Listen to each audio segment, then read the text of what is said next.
Israel Hamas యుద్ధం ఆగింది. Israel గెలిచింది. అంటే పాకిస్తాన్ నేతృత్వంలో ఒక ఇస్లామిక్ నాటో ఏర్పడుతుందనే వార్తలు గూడా వచ్చాయి గదా! ఎంజీ రావు గారు. సో, యెస్ అండి. దానికిప్పుడు బ్రేక్ పడినట్టేనా? అంటే ఈ పరిణామం భారత్‌కు మేలు చేకూర్చేదేనా?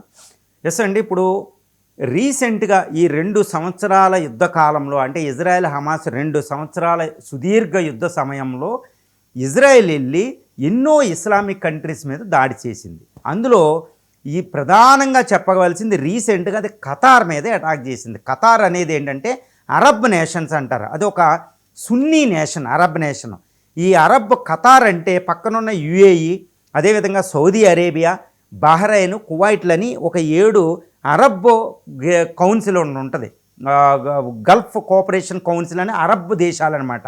ఈ అరబ్బుల మీద అటాక్ చేయగానే ఇక్కడ సౌదీ అరేబియానే one of the richest nation. అక్కడ ఆయిల్ పవర్, అది ఎనర్జీ సూపర్ పవర్. అది వెంటనే అక్కడ ఉన్న ఈ సౌదీ అరేబియా పాకిస్తాన్ దగ్గర అణ్వాయుధాలు ఉంటాయి కాబట్టి దాని సహాయంతో తెలిసిన ఒక డిఫెన్స్ డీల్ చేసుకుంది. అది ఒకటే.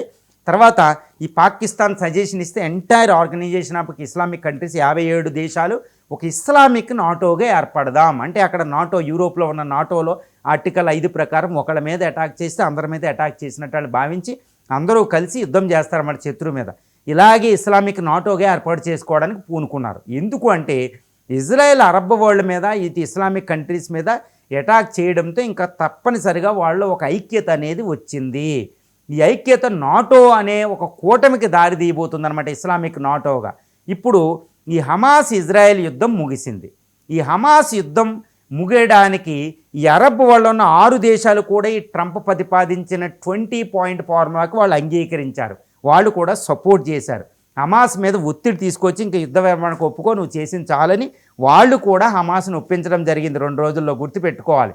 అంటే ఇస్లామిక్ నాటో అవసరం లేదు. ఎందుకంటే హమాస్ అనేది ఇంక ఇలాంటి తీవ్రవాదుల దాడులు లేకపోతే ఎప్పుడు కూడా ఇజ్రాయెల్ శాంతినే కోరుకుంటుంది. కాబట్టి వీళ్ళకి ఇస్లామిక్ నాటో అవసరం ఏంటి? ఒకవేళ వాళ్ళు ఇస్లామిక్ నాటో ఏర్పాటు చేద్దామన్నా అంత ఈజీ కాదు. ఇజ్రాయెల్ అనే ఒక శత్రువు భయంకరంగా కనిపించినప్పుడే ఇస్లామిక్ వరల్డ్లో యూనిటీ, ఐక్యత వస్తుంది. కానీ యాక్చువల్గా 57 ఇస్లామిక్ వరల్డ్లో ఐక్యత ఉండదు. ఎందుకంటే అక్కడ ప్రభుత్వాలు అనేవి నియంతృత్వ ప్రభుత్వాలు. ఇప్పుడు దుబాయ్ షేక్ అన్న, ఇస్లామిక్ తర్వాత సౌదీ అరేబియాలోని ఎంబీఎస్ మహమ్మద్ బిన్ సల్మాన్ అన్న, యుఏఈ అమీర్లు అన్న, ఈవెన్ పాకిస్తాన్ తీసుకున్న, ఇరాన్ తీసుకున్న, ఎక్కడా ప్రజాస్వామ్య ప్రభుత్వం లేదు. నియంత్రణ, ఈ నియంత్రణలో ప్రజలు ఎవరు సపోర్ట్ చేయరు. రెండోది ఏంటంటే సున్నీ షియా అనేది ఒక పెద్ద విభజన ఉంది రేఖ వాళ్ళ మధ్యన. ఇరానాము షియా నేషన్, ఇటు సౌదీ అరేబియాము సున్నీ నేషన్. వీళ్ళ మధ్య విభజన రేఖ లేదు. పెద్ద 2 మతాలుగా కొట్టుకుంటారు. As if they are 2 religions, they are fighting each other అనమాట. వాళ్ళు ఐక్యత వచ్చి మళ్ళా కలిసి ఒక ఇస్లామిక్ నాటో ఏర్పాటు చేద్దామనేది అసంభవం. ఏదో ఇజ్రాయెల్ ఒక పెద్ద భూతంగా కనిపడినప్పుడు రక్షణ కోసం వాళ్ళు ఏర్పాటు చేసుకోవచ్చు. ఈరోజు అరబ్ ఈ యుద్ధం ముగిసింది. ఇది హమాస్ ఇజ్రాయెల్ యుద్ధం ముగిసింది కాబట్టి ఇంకా ఇస్లామిక్ నాటో అనేది జీరో. అది ఇంకా పేపర్ మీదకే పరిమితం అయిపోతుంది. ఈరోజు పాకిస్తాన్ వెళ్ళి అక్కడికి వెళ్దామంటే ఇరాన్ ఒప్పుకోదండి. ఇరాన్ లేకుండా వాళ్ళు ఇస్లామిక్ నాటో ఫామ్ చేయలేరు. తర్వాత పోనీ సౌదీ అరేబియా ఫామ్ చేసేద్దామంటే ఇరాన్ ఇంకా రాజకీయాలకు వేరే చేస్తారనమాట. ఎందుకంటే అదొక పవర్ఫుల్ అనమాట. మళ్ళీ హమాస్ దాని చేతిలో ఉంది, హౌతీస్ దాని చేతిలో ఉన్నారు, హిజ్బుల్లా దాని చేతిలో ఉంది. ఇప్పటికీ ఇజ్రాయెల్ ఒక సిరియాలో ఒక పెద్ద పవర్ఫుల్ నేషన్ ఇరాన్. కాబట్టి ఇస్లామిక్ నాటోని అది విభజిస్తుంది. కాబట్టి హమాస్ ఇజ్రాయెల్ యుద్ధం ముగియడం అంటే ఇక ఇస్లామిక్ నాటోకి తెరపడినట్టే. ఇంకా పాకిస్తాన్ యొక్క పన్నాగాలు కుదరవు. పాకిస్తాన్ ఇస్లామిక్ నాటో అక్కడ లేకపోతే ఇంకా ఈ ఇండియాకి మేలే. ఈ ఇస్లామిక్ నాటో ఏర్పడితేనే ఇండియాకి ప్రాబ్లం. ఎందుకంటే అక్కడ నుంచి ఎక్కువ మనం ఎనర్జీ తెచ్చుకుంటాం. 40% పెట్రోల్, నేచురల్ గ్యాస్ అక్కడ నుంచి వస్తుంది. భారతదేశానికి సంబంధించిన పిఐఓస్, ఎన్ఆర్ఐస్ అనేది 1 కోటి మంది ఉన్నారు. అక్కడ నుంచి ఎక్కువ రెమిటెన్సెస్ వస్తాయి.